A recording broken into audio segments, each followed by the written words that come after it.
नमस्कार दोस्तों, हिंदी साहित्य लाभ चैनल में आप सभी का हार्दिक स्वागत है। आज हम पढ़ने वाले हैं कहानी दुलाई वाली। दुलाई वाली जिसका प्रकाशन 1907 ईस्वी में होता है और इसका लेखिका या इसकी लेखिका है बंग महिला, जिसका दूसरा नाम है राजेंद्र बाला घोष। दुलाई वाली जो शीर्षक है इसका सामान्य अर्थ है एक प्रकार का ओढ़ने का कंबल, जिसका यहाँ पर दुलाई का अर्थ निकलता है। दुलाई वाली जो कहानी है मुख्य रूप से हास्य कहानी है, जो दो दोस्त सफर के दौरान मौज मस्ती हंसी मजाक के साथ इसका वर्णन किया गया है। तो चलिए दोस्तों देखते हैं आज का मुख्य विषय। कहता है, काशी जी के दशोमेध घाट पर स्नान करके एक मनुष्य बड़ी व्यग्रता के साथ गोदलिया की तरफ आ रहा था। कहाँ से? काशी के दशोमेध घाट पर। ये छोटी छोटी इंपॉर्टेंट है जो एग्जाम काफी गहराई और डीप से पूछे जाने लगा है। एक एक छोटी छोटी बिंदुओं को हम सभी को ध्यान में रखने की आवश्यकता है।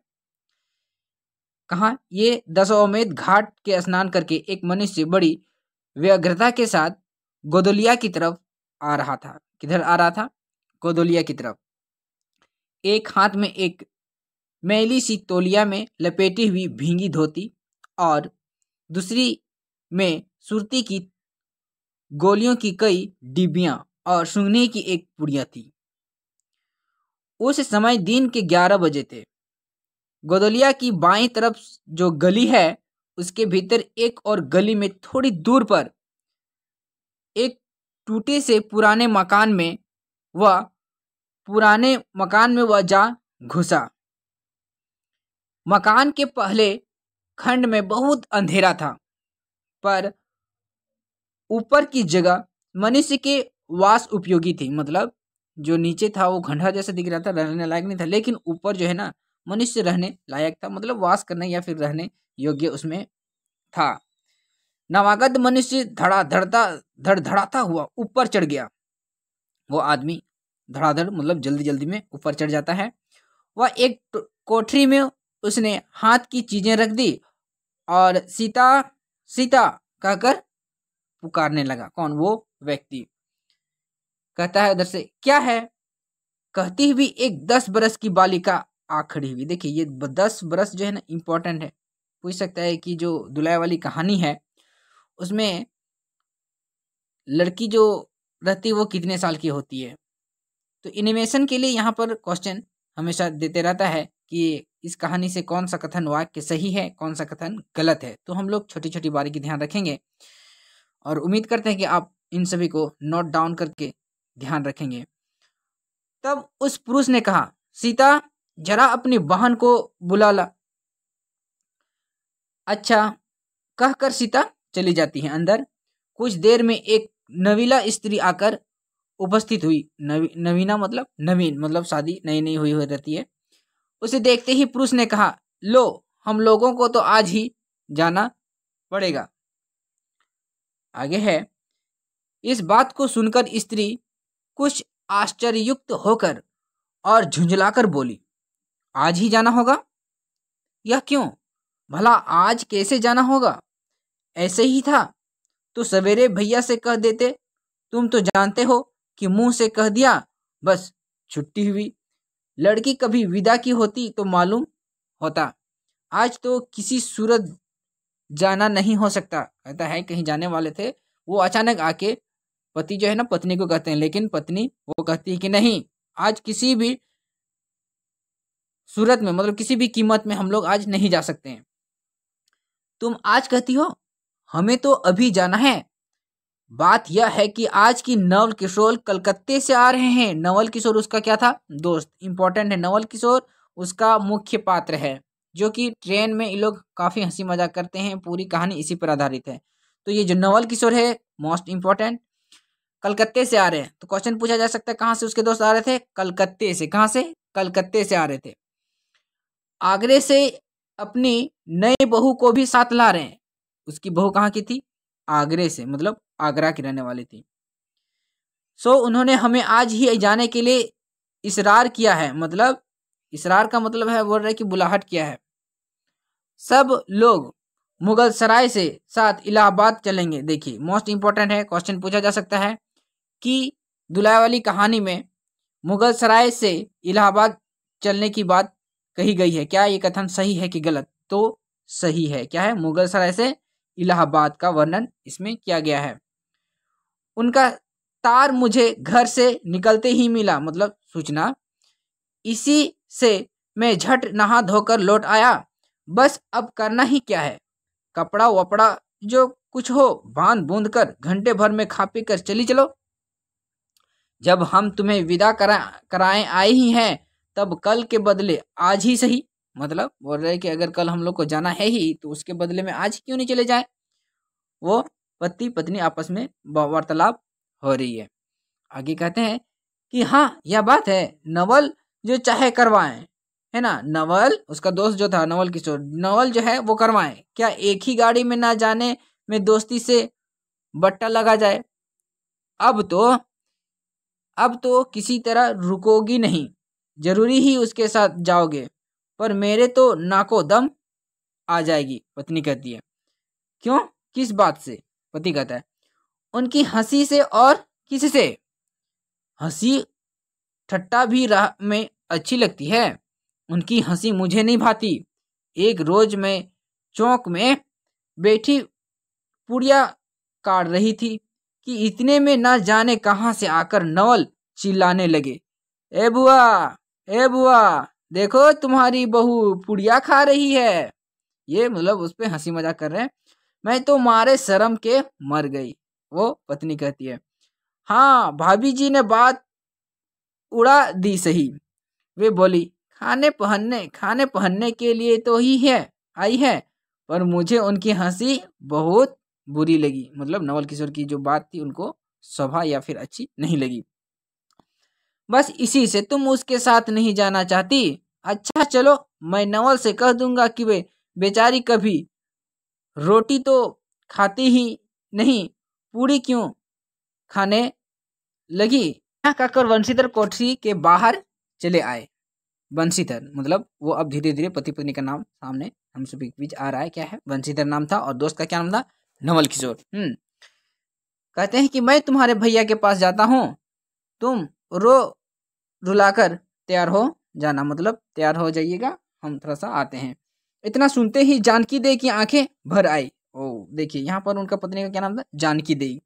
जानकी देई, एक वंशीधर और एक नवल किशोर भर आई। वह आषाढ़ सावन की ऐसी ही झड़ी लग गई। बंशीधर इलाहाबाद के रहने वाले हैं, इंपॉर्टेंट है। कहाँ के रहने वाले? इलाहाबाद के रहने वाले। बनारस में उनका ससुराल है, ये भी इंपॉर्टेंट है। उनका ससुराल कहाँ है? बनारस में। स्त्री को विदा कराने आए हैं। ससुराल में एक साली और सास के सिवा और कोई नहीं है। नवल किशोर इनके दूर के नाते में मेरे भाई हैं। क्वेश्चन पूछा जा सकता है कि नवल किशोर का बंशीधर से क्या रिश्ता था, क्या नाते थे? तो क्या है? दूर के नाते में ममेरे भाई हैं। क्या? ममेरे भाई है ना, मोस्ट इंपॉर्टेंट है। पर दोनों में मित्रता का ख्याल अधिक है, दोनों में गहरी मित्रता, दोनों एक को जाने दो काबिल, मतलब आपस में काफी गहरी और अच्छी दोस्ती है। उसी दिन बंशीधर का जाना स्थिर हो गया, मतलब उसी दिन निश्चित हो गया। सीता बहन के संग जाने के लिए रोने लगी। देखिए सीता उनकी कौन थी? बंशीधर की क्या थी? साली थी। क्या थी? साली। रोने लगी। माँ रोती धोती लड़की की विदा की सामग्री इकट्ठा करने लगी। जानकी दे भी रोती ही रोती तैयार होने लगी। कोई चीज भूलने पर धीमी आवाज को याद दिलाती गई। 1 बजने पर स्टेशन जाने का समय आया। कितना? 1 बजे। अब गाड़ी या इक्का लाने कौन जाए, है ना। ससुराल वालों की अवस्था अब आगे सी नहीं कि वो 2-4 नौकर चाकर हमें हर समय बने रहे। सीता के बाप के ना रहने से काम बिगड़ गया। पैसे वाले के यहाँ नौकर चाकरों के सिवा और भी 2-4 खुशामदी में घेरे रहते हैं। छूछे को पूछे एक कहारिन है, मतलब छूछे को कौन पूछता है सो भी इस समय कहीं गई है। सालेराम की तबीयत अच्छी नहीं है, मतलब बंशीधर की साला जी का तबीयत ठीक नहीं है। वे हर घड़ी बिछोने से बात करते रहते हैं, मतलब तबीयत खराब रहता तो बिछोने में रहते हैं। और 30 पर भी अब आप कहने लगे, मैं ही धीरे धीरे जाकर कोई सवारी ले आता हूँ, नजीक तो है। वो उनके साला जी कहते हैं। बंशीधर बोले, नहीं नहीं नहीं, तुम क्यों तकलीफ करोगे, मैं ही जाता हूँ। जाते जाते बंशीधर विचारने लगे कि इक्के की सवारी तो भले ही घर की स्त्रियों को बैठने लायक नहीं होती, क्योंकि एक तो इतने ऊंचे पर चढ़ना पड़ता है, दूसरे पराये पुरुष के संग एक साथ बैठना पड़ता है। मैं एक पालकी गाड़ी ही कर लूं, उसमें सारा का सारा आराम से आ जाता है। पर जब गाड़ी वाले ने 1.5 रुपया किराया मांगा, मोस्ट इंपॉर्टेंट है, सबसे पहले पूछा जाएगा पहले किस गाड़ी को वो किराए पर लेने की बात करते हैं, तो इक्के का। लेकिन बाद में यहीं पर जो है ना पालकी गाड़ी लेने का बात करता है, लेकिन पालकी का भाड़ा कितना था, 1.5 रुपया। मोस्ट इंपॉर्टेंट है, कितना, 1.5 रुपया। चलो इक्का ही सही, पहुंचने से काम मानते हैं ये लोग, आपस में समझौता करते हैं। कुछ नवल किशोर से यहाँ के साथ है नहीं, इलाहाबाद में देखा जाएगा, है ना। वंशीधर कहता है, इक्का ले आए और जो कुछ असबाब था इक्के पर रखकर आप भी बैठ गए, मतलब वो खुद। जानकी देव बड़ी विकलत रोती हुई इक्के पर जा बैठी। पर इस अस्थिर संसार में स्थिरता कहाँ, यहाँ कुछ भी स्थिर नहीं।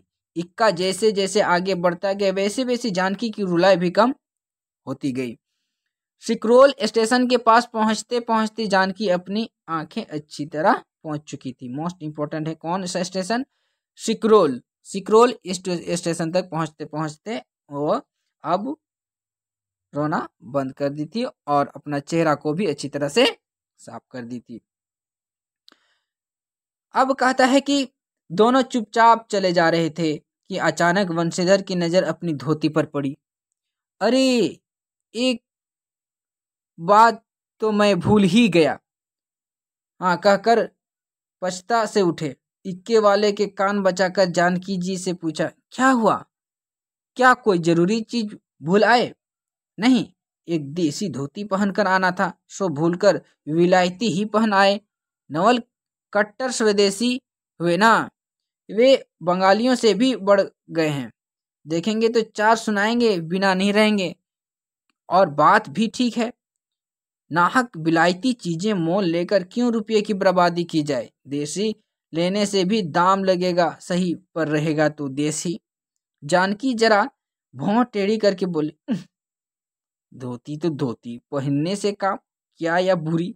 तो देखिए दोस्तों, यहाँ पर जो है ना इस कहानी में देसी वस्तुओं को अहमियत प्रदान किया गया है। ये क्वेश्चन भी प्रीवियस ईयर में क्वेश्चन पूछा गया है कि किस कहानी में देसी वस्तुओं को अहमियत दिया गया है, तो ये हम सभी ध्यान रखेंगे, मोस्ट इंपॉर्टेंट है। आगे दोनों के बीच में वार्तालाप होती है। कहते हैं कि इतने में स्टेशन से कुलियों ने आ घेरा सामान ढोने के लिए। वंशीधर एक कुली करके चले। इतने में इक्के वाले ने कहा, इधर से टिकट लेते जाइए, पुल के उस पार तो 1.5 दर्जे का टिकट मिलता है। 1.5 दर्जन का, ये मोस्ट इंपॉर्टेंट है, ये जो 1.5 दर्जे का टिकट मिलता है। वंशीधर फिरक कर बोले, अगर मैं 1.5 दर्जे का टिकट ही लूं तो। इक्के वाले चुप हो रहा है, क्या ना, इक्के वाले अब शांत हो गया। कहते हैं कि इक्के की सवारी देखकर इसने ऐसा कहा। यह कहते हुए वंशीधर आगे बढ़ गया। यथा संभव रेल पर बैठकर वंशीधर राजघाट पार करके मुगलसराय पहुंचे। कहाँ पहुंचे, मुगलसराय, मतलब ये बिहार मुगलसराय का बात कर रहा है। वहां पुल लांघकर दूसरे प्लेटफॉर्म पर जा बैठे। आप नवल से मिलने की खुशी में प्लेटफॉर्म के इस छोर से उस छोर तक टहलते रहे, मतलब दोनों के बीच में इतनी गहरी दोस्ती थी, दोनों के बीच मिलने के लिए बहुत ज्यादा एक्साइटेड थे। क्या कहते, दोनों टहलते रहे। देखते देखते गाड़ी आज धुआं दिखाई पड़ा। मुसाफिर अपनी अपनी गठरी संभालने लगे। रेल देवी भी अपनी चाल धीमी करती हुई गंभीरता से आ खड़ी हुई। वंशीधर एक बार चलती गाड़ी में ही शुरू से आखिर तक देख गए, पर नवल का कहीं पता नहीं चला। वो वहीं से इंतजार टकटकी लगाए देख रहे थे कि अब दिखेंगे अब दिखेंगे, लेकिन नवल किशोर का अता और पता कुछ भी ना था।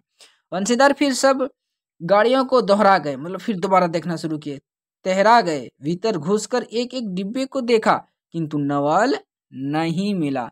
अंत को आप खिजला उठे, मतलब थोड़ा क्या कहते हैं उसको, रूठ गए, है ना, और सोचने लगे कि मुझे तो वैसी चिट्ठी लिखी और आप ना आया, मतलब हमको चिट्ठी लेकर खुद नहीं आया, मुझे अच्छा उल्लू बनाया।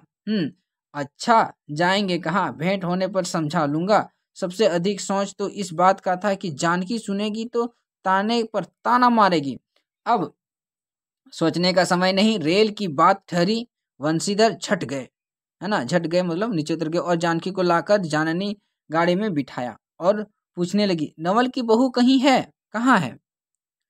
वह नहीं आए, कोई अटकाव हो गया, कहकर आप बगल वाले कमरे में जा बैठे। टिकट तो 1.5 का था, पर 1.5 दर्जन का कमरा कलकत्ते से आने वाले मुसाफिरों से भरा हुआ था। मतलब जिस में बर्थ में लिया गया था उसमें पूरा का पूरा भरा हुआ था, इसलिए तीसरे दर्जे में बैठना पड़ा। जिस गाड़ी में वंशीधर बैठे थे, देखिए वंशीधर जिस गाड़ी में बैठे थे उसी उसके सब कमरों में मिलाकर 10-12 ही स्त्रियां पुरुष थे। समय पर गाड़ी छूटी। नवल की बातें और ना जाने क्या अगड़ बगड़ सोचते गाड़ी में कई स्टेशन पार के मिर्जापुर पहुंचती है। आगे है, मिर्जापुर में पेटराम की शिकायत शुरू हुई। पेटराम का मतलब भूख लगना शुरू हुआ। पेटराम का मतलब भूख लगना शुरू हो गया है। उसने सुझाया कि इलाहाबाद पहुंचने में अभी देरी है, चलने में झंझट, अच्छी तरह उसकी पूजा किए बिना ही वंशीधर बनारस छोड़ा था, इसलिए आप झट प्लेटफॉर्म पर उतरे और पानी के बम्बे से हाथ मुंह धोकर एक खोचे वाले से थोड़ी सी ताजी पूड़ियाँ और मिठाई लेकर निराले में बैठ अपने उन्हें ठिकाने पहुंचाया। पीछे से जानकी की सुध आई, मतलब जानकारी हुई कि मेरे साथ जानकी भी है। सोचा कि पहले पूछ ले, हाँ तब कुछ मोल लेंगे, क्योंकि स्त्रियां नटखट होती है, वे रेल पर खाना पसंद नहीं करती। पूछने पर वही बात हुई। तब वंशीधर लौटकर अपने कमरे में आ बैठे।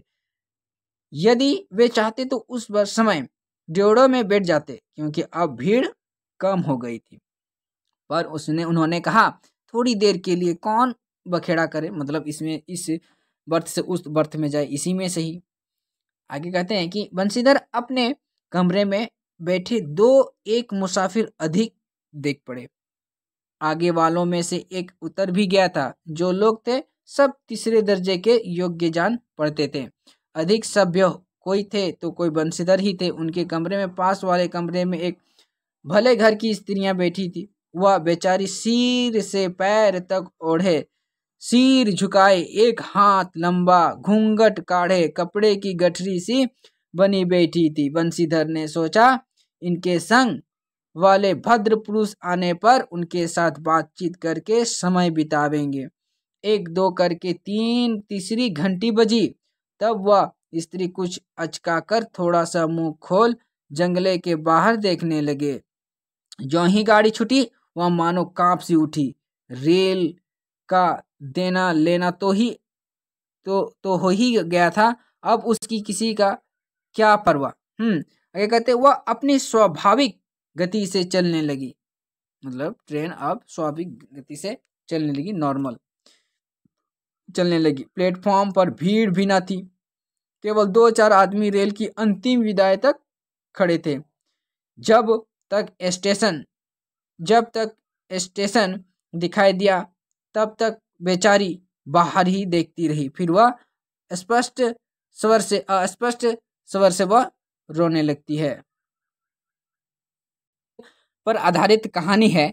तो यहाँ पर जो वो औरत थी वो नवल किशोर की नव दुल्हन थी, जो वो पति के साथ में ना रहने के कारण वो थोड़ा सा नर्वस हो गई थी, और इसी को ज़्यादा हास्य व्यंग बनाया गया है।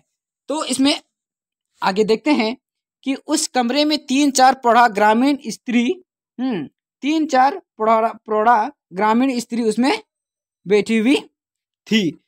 एक जो उसके पास ही थी कहने लगी, अरे इनकार मने तो नहीं, आई लेना हो देखो हो, रो ही कथा राय। बोल रहा है कि अब देखिए रो रही है। दूसरी, अरे दूसर गाड़ी में बैठ वही हो। अब बोल रहा है कि कोई दूसरा गाड़ी में बैठ गए हैं क्या। वाली, दूर बोर ही ई जनानी गाड़ी थेड़े हैं, मतलब ये जनानी गाड़ी का थोड़े हैं। आगे कहते हैं, दूसरी कहती है, ताऊ हो भलू तो कहूँ। तब तो हम कहते हैं, कहकर दूसरी भद्र महिला से पूछने लगी, कौन गांव उतरबू बेटा, किस गांव में उतरिएगा। हाँ, मिर्जेबापुरा चढ़ी हाओ ना। इसके जवाब में उसने जो कहा सो वह ना सुन सकी। कहता है कि अब कौन सा गांव में उतरिएगा। तब पहली बोली, कहती है कि हट हम पूछीला ना। बोले कि छोड़िए ना, हम पूछते हैं, हम कहाँ कहाँ उतरबो हों। आई इलाहाबाद, इलाहाबाद। दूसरी, इलाहाबाद कौन गांव से हो गैया गोइया, मतलब आप कौन से गांव से होकर आ रहे हैं। पहली गति, अरे ना ही जानी लू, अरे तुम नहीं जानती, प्रयाग जी जहाँ मने मरकर नहाई जाली, है ना, वो अपना एड्रेस बताती है। दूसरी कहती है, भला प्रयाग जी काहे ना जानित, ले काहे के नहीं, तोहरे पंच के धर्म से चार दोई नहाय चुकी हैं। ऐसो हो सोमवारी और गहन तका तका लाग रहा ताउन तोहरे काशी जी नहाय गई रहे। तो ये जो भाषा है ये बिहार की भाषा है, जो ये भी हम सभी ध्यान रखेंगे। पूछ सकता है कि ये किस कहानी से उठाया गया है। आगे कहते हैं, पहली कहती, आवे जाए के तो सब आउते जाता, बटले बाटना फोन, यह साहित्य तो विचारो विपित में ना पड़ बांटने हैं हम। पंचाहई, मतलब पंचाहई राजघाट टिकस कटवुली मंगल के सराई उतरली ही हो दनाना पुन चढ़ीला। दूसरी क्या कहती है, ऐसे एक दो हम आवत रहे, ऐसे एक हम दो आते रहे, एक मिली औरो मोरे संगे रही, दकेने टिकनिया पर उतरकर मलिकबा उतरे से की जुरियतई गड़ियाँ खुली, मतलब जैसे हम उतरे तैसे गाड़ी खुल गई। अब भाई यहाँ उगरा फाड़ फाड़ नरिया है, मतलब फाड़ फाड़ कर देख रहा है। ए साहब गड़िया खड़ी कर, ए साहब गड़िया तनी खड़ी कर, भला गड़िया दाहिनाती काहे की खड़ी होई, मतलब थोड़ा सा ई करके क्यों खड़ा हो रहा है। पहली, ओ मेहरुआ बड़ी उजबक रहला, भला कहूँ के चिल्लाए से रेलियों काहे खड़ी होला। बोल रहा है कि एक लड़की चिल्लाने से क्या गाड़ी रुक जाती है। इसकी इस बात पर कुल कमरे वाले हंस पड़े, पूरा का पूरा इस बात से हंस जाता है कि वो स्त्री जो थी, वो जो हल्का हल्का करके रो रही थी, वो उससे क्या गाड़ी रुक जाएगी। अब जितने पुरुष स्त्रियां थी एक से एक अनोखी बातें कहकर अपने तजुर्बे बयान करने लगी। बीच बीच में वे अकेली अबला की स्थिति पर भी दुख प्रकट करती रहती, बोलते कि हाय पता नहीं कहाँ से आई है और कहाँ जाएगी, इतना रो रही है। आगे तीसरी स्त्री बोलती है कि टिकसिया पल्ले बाय का नहीं, हे साहिब बाबा सुनी तो कलकत्ते ताई ले मसूलिया ले, अरे यूं तो नहीं कि दूर से आवत रह लेना फरागत के बदे उतर लेना। चौथी, हम तो इनके संगे के आदमी के देखबो ना कि हो गए। हाँ, बोल रहे कि हम, चौथी स्त्री कहती है कि हम इनके साथ जो औरत थी उसको हम, मतलब जो मर्द थे उनका जो पति थे उसको हम देखे ही नहीं। तीसरी कहते, हम देखे रहली हो, बोल रहे हम देखे थे, मजेटेक टोपी दिखलेवे रहले को, मतलब टोपी पहने हुए थे। इस तरह उनकी बेसिर पैर की बातें सुनते सुनते वंशीधर ऊब उठा था, है ना, सब बातें चुपचाप वो वंशीधर वहां पर सुन रहा था। तब वे उन स्त्रियों से कहने लगे, तुम तो नाहक उन्हें और भी डरा रही हो। जो स्त्री रो रही थी उसको और इनडायरेक्टली उसको डराया जा रहा था, मतलब मजाक उड़ा उड़ा करके। जरूर इलाहाबाद तार हो गया होगा, दूसरी गाड़ी में भी वहां आप पहुंच जाएंगे। बोल रहे कि जरूर दूसरी गाड़ी से इलाहाबाद से आते होंगे और दूसरी गाड़ी से पहुंच भी जाएंगे। मैं भी इलाहाबाद ही जा रहा हूँ, मेरे संग की स्त्रियां हैं जो ऐसा ही है, तो दूसरी गाड़ी के आने तक मैं स्टेशन पर ठहरा रहूंगा। तुम लोगों में से यदि कोई प्रयाग उधरे तो थोड़ी देर के लिए स्टेशन पर ठहर जाना। इनको अकेला छोड़ देना उचित नहीं है, क्योंकि वो अकेली है, नई नई दुल्हन है। यदि पता मालूम हो जाएगा तो मैं इनसे घर ठहरने के स्थान पर भी पहुंचा इसका दूंगा। सीधा इन बातों से उन स्त्रियों की वाक धारा दूसरी ओर बह चली। मतलब अब धीरे धीरे क्या होता है, उसका वार्तालाप को अपने पक्ष में या फिर उसका पॉजिटिव में ले आता है कौन, बंशीधर। और हाँ, यह बात तो आप भली कहीं, उन लोगों ने कहा। नहीं भैया, हम पंचे कहीं के केहू से कुछ कहीं। अरे एक के एक करत ना बाय तो दुनिया चलती कैसे। बोल रहे कि एक दूसरे का मदद नहीं करेंगे तो दुनिया कैसे चलेगी, इत्यादि ज्ञान गाथा होने लगी। कोई कोई तो इतनी उस बेचारी को सहारा मिलते हुए खुश हुए और कोई कोई नाराज भी हुए। क्यों तो मैं नहीं बतला सकती। उस गाड़ी में जितने मनुष्य थे सभी ने इस विषय में कुछ न कुछ कह डाला था। पिछले कमरे में केवल एक स्त्री जो फरासीसी छींटे हुई दुलाई ओढ़े अकेले बैठी थी, कुछ नहीं बोली। कभी कभी घूंघट के भीतर से एक आंख निकालकर बंशीधर की ओर ताक देख रही थी। सामना हो जाने पर फिर से मुंह फेर लेती थी। बंशीधर सोचने लगे कि यह क्या बात है, देखने में तो यह भले घर की मालूम होती है पर आचरण का इसका अच्छा नहीं है। गाड़ी इलाहाबाद के पास पहुंचने को हुई, मतलब पहुंचने वाली थी इलाहाबाद के पास। वंशीधर उस स्त्री को धीरज दिलाकर आकाश पाताल सोचने लगे। यदि तार में कोई खबर ना आई, मतलब जानकारी नहीं आई होती, तो दूसरी गाड़ी का स्टेशन पर ही ठहरना पड़ेगा, और जो उससे भी कोई ना आए तो क्या करूँगा। जो हो गाड़ी नैनी से छूट गई। अब साथ ही उन अशिक्षिता स्त्रियों ने फिर मुंह खोला। का भाई, जो केहू बिना टिकट के आवत होई तो ओकर का सजा होई। बोल रहे कि जो बिना टिकट का आता है उसका क्या सजा मिलता है। अरे ओका ई नहीं चाहत रहा कि मेहरारू के तो बैठा दिलेन और अपहू ताऊ टिकट लेके चल दिलेन। किसी किसी आदमी ने तो यहाँ तक दौड़ मारी कि रात को बंशीधर इसके जेवर छीनकर रफू चक्कर हो जाएंगे। इस गाड़ी में ये लाठी वाला भी था। उसने खुल्लम खुल्ला कहा, का बाबूजी कुछ हमरो साझा है ना। मतलब चोरी करने का भी थोड़ा सा इसमें डर था। आगे कहते हैं, इसकी बात पर वंशीधर क्रोध से लाल हो गए। मतलब अब थोड़ा सा बिगड़ना शुरू किए। उन्होंने उन्हें खूब धमकाया। उस समय तो वह चुप हो गया, पर यदि इलाहाबाद उतरता तो वंशीधर से बदला लिए बिना ना रहता। वंशीधर इलाहाबाद में उतरे। एक बुढ़िया को भी वहीं उतरना था। उससे उसने कहा कि उनको भी अपने संग उतार लो। फिर वह उस बुढ़िया को उस स्त्री के पास बिठलाकर अपनी जानकी को उतारने गए। जानकी से सब हाल कहने पर वह बोली, अरे जाने भी दो, किस बखेड़े में पड़े हो। पर बंशीधर ने ना माना। जानकी को और उस भद्र महिला को एक ठिकाने बैठाकर अपने स्टेशन मास्टर के पास गए। बंशीधर को जाते ही वह बुढ़िया, जैसे उन्होंने रखवाली के लिए खड़े छोड़ा था, किसी बहाने से भाग गई। अब तो बंशीधर बड़े असमंजस में पड़े।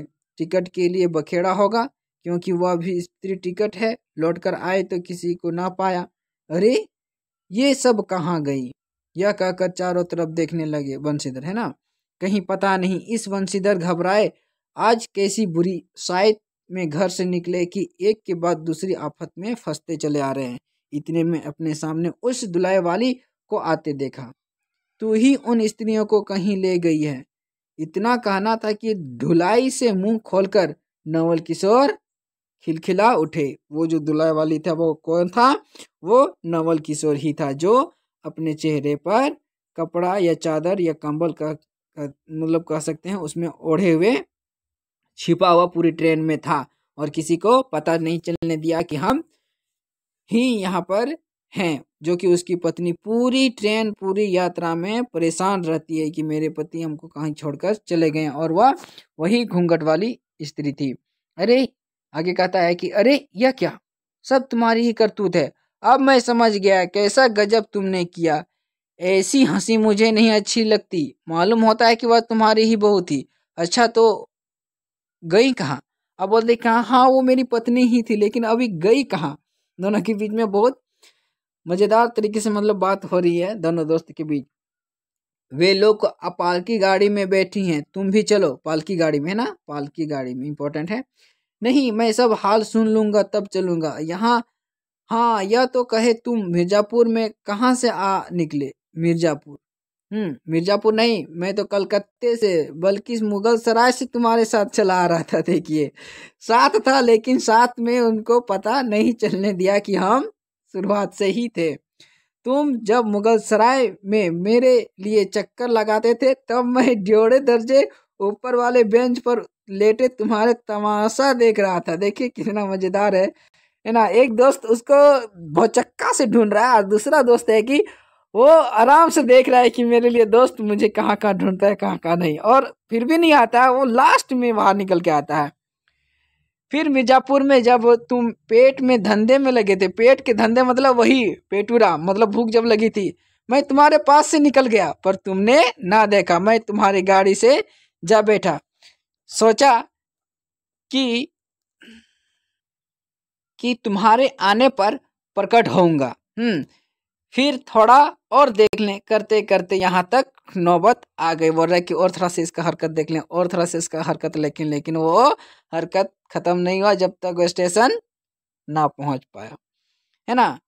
जब पहुंच गया तब दोनों के बीच में वार्तालाप हो रही है। यह सुन वंशीधर प्रसन्न हो गए, मतलब खुश हो गए। दोनों मित्रों में बड़े प्रेम से बातचीत होने लगी। हाँ, वंशीधर बोले, मेरे ऊपर जो कुछ बीती सो बीती। अब वह बेचारी तुम्हारे से गुणवान के संग पहली ही बार रेलवे से आ रही थी, बहुत तंग हुई। मतलब पहली बार किसी को नई दुल्हन को ट्रेन में अकेले छोड़कर बहुत परेशान हुई। बता रहा है वंशीधर अपना दोस्त नवल किशोर को, वो मेरे भाई है ना। उसे जो तुमने नाहक रुलाया बहुत डर गई थी, मतलब बेकार का जो तुम रुलाया है वो बहुत डर गई है। नहीं जी, डर किस बात का था, हम तुम दोनों गाड़ी में ही ना थे। मतलब डर किस बात का, हम तो साथ में ही थे। लेकिन उसकी पत्नी को इस बात का अंदाजा तक नहीं था। हाँ, पर यदि मैं स्टेशन मास्टर से इतला कर देता तो बखेड़ा खड़ा हो जाता, है ना। अरे यह क्या, मैं मर थोड़ी गया था। 4 हाथ की धुलाई की बिसात ही कितनी, मतलब 4 हाथ पीछे ही तो मैं था। इसी तरह बातचीत करते करते दोनों गाड़ी के पास आए। देखा तो उन्हें दोनों मित्र बंधु खूब हंसी मजाक हो रही है। जानकी कह रही थी, अरे तुम क्या जानो, इन लोगों की हंसी ऐसी होती है। हाँ, हंसी में किसी की प्राण भी निकल जाए तो भी इन्हें दया नहीं। ये मोस्ट इंपॉर्टेंट कोटेशन है। किनके द्वारा कहता है ये? जानकी के द्वारा कहता है। यहाँ से लेके देखिए, अरे तुम क्या जानो, इन दोनों की हंसी ऐसी होती है, हंसी में किसी की प्राण भी निकल जाए तो भी इन्हें दया ना आवे। मोस्ट इंपॉर्टेंट कोटेशन है, जानकी द्वारा ये कथन किया। खैर दोनों मित्र अपनी अपनी घरवाली को लेकर राजी खुशी घर पहुंचे और मुझे भी उनकी राम कहानी लिखने की छुट्टी मिली। तो ये था दोस्तों हम सभी का बहुत ही मज़ेदार और हास्यप्रक कहानी। और अगर आपको ये वीडियो अच्छा लगे तो प्लीज़ लाइक कमेंट सब्सक्राइब कर दीजिएगा, ताकि मुझे भी मोटिवेशन मिलने के साथ आप सबके बीच ऐसे ही मज़ेदार कहानी और यूजीसी नेट की यूनिट की सभी वीडियो आप सभी के बीच लाता रहूं। अंत तक देखने के लिए आप सभी का तहे दिल से धन्यवाद। फिर मिलेंगे, तब तक के लिए धन्यवाद।